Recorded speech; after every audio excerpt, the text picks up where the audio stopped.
the observers from the Croatian Parliament whether you wish to take the floor. Yes, please. Mrs. Vrbat. Thank you, Mr. Chair. Despite this quite positive, I would say, report, we are aware of the efforts we still have to take and concrete actions and measures we have to implement in the field of the funds absorption capacity in Croatia. I would like particularly to stress some key points that I found out like very important today in this regard.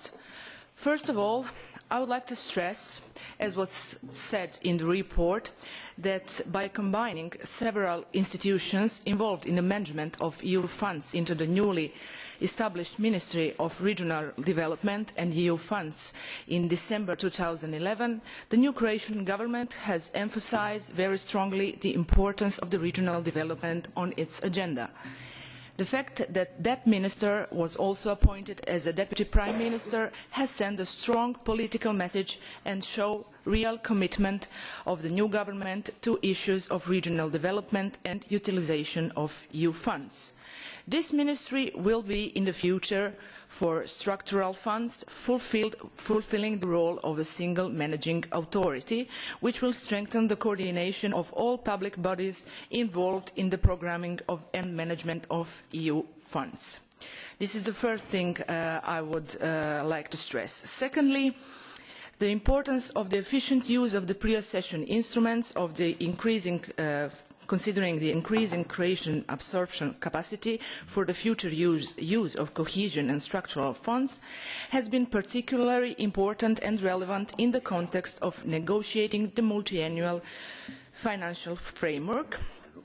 Therefore, the allocation of adequate budgetary resources for Croatia will certainly contribute in the process of economic reforms of Croatia.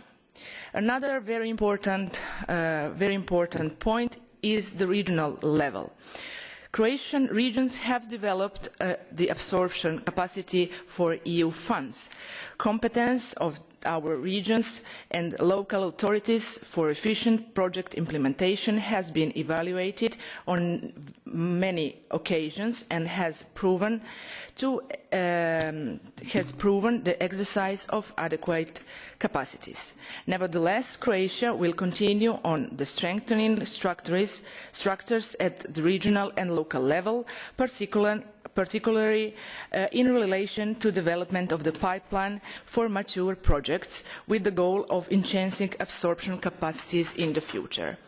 And at the end, as I have to be brief, I would like to point out something about the public procurement issue.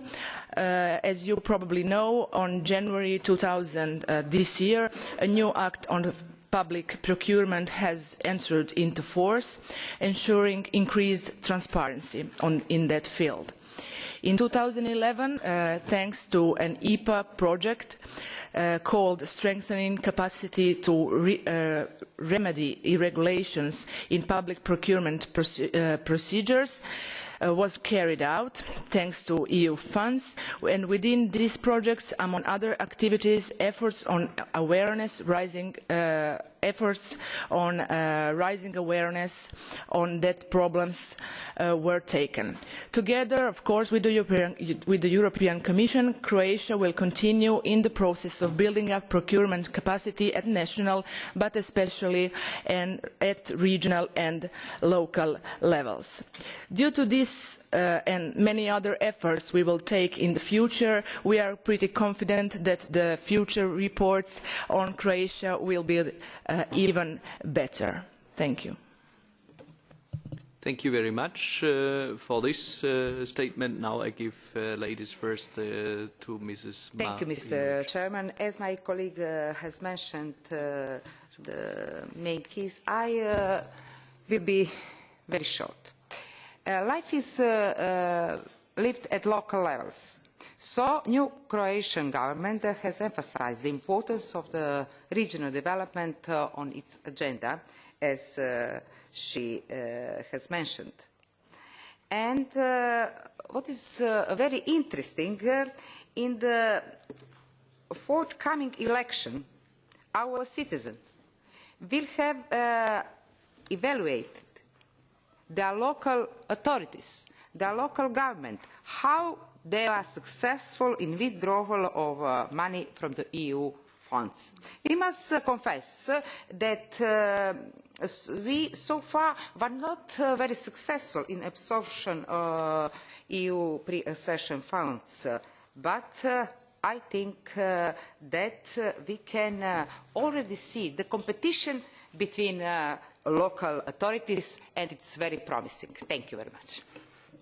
Thank you very much. And last but not least, Plenkovic, bitte schön, Sie haben das Wort. Thank you very much, Mr. Chairman. Just a few points to add to what my colleagues have said, but also in the capacity of a former State Secretary for European Affairs. I think it is worthwhile emphasizing that Croatia, during the 90s, was not a beneficiary of any assistance program from the European Union. This is a very key element in the technical analysis of the absorption capacity in the last 10 years, because the first EU programs which were available for us were FAR, CARDS, but they all came only in the decade that is behind us. In that particular period, I think we have done a lot of improvements in terms of managing the EU assistance, in terms of setting up institutions, in terms of, exactly as it was said in the report, learning by doing, putting up the framework which will be there also once we join the European Union as a full member as of 1st of July. And therefore, I think that my EPP colleague, Mr. Deutsch, has very well defined key elements in his report, in his motion for resolution, about the few issues which still remain to be addressed in the period which is ahead of us. I also think that this first report, special report by the European Court of Auditors, is detailed, and it is also pertinent in terms of analysing 16 sample projects which they evaluated in the course of last year, which I think are a good paradigm for the overall assessment of the EU finance projects in Croatia. From a more positive point of view, I think adding to what has been written in these two documents, we should also note that Croatia has filed a request towards the Commission so as to seek a waiver of the ex-ante assessment due to better and more sound financial management and also better control of the managing of the EU projects as such and its implementation. So I believe that these elements can be helpful so as to prepare Croatia to have more, as it said in the report, mature projects in its portfolio in order to increase its absorption capacity once we become members and once we have available structural and cohesion funds. So I also believe that the European Commission and Croatia will use this year, especially with the modified institutional system that my colleague Tanja Vrbat has mentioned, with the new Ministry for Regional Developments and the EU funds as a single managing authority. And I think that the 13 months, or I would say now even less than 13 months ahead of us, are key for the successful implementation of the work that we have done. And I thank Dirk Lange, with whom we have worked hard on this issue in the last couple of years. Thank you very much.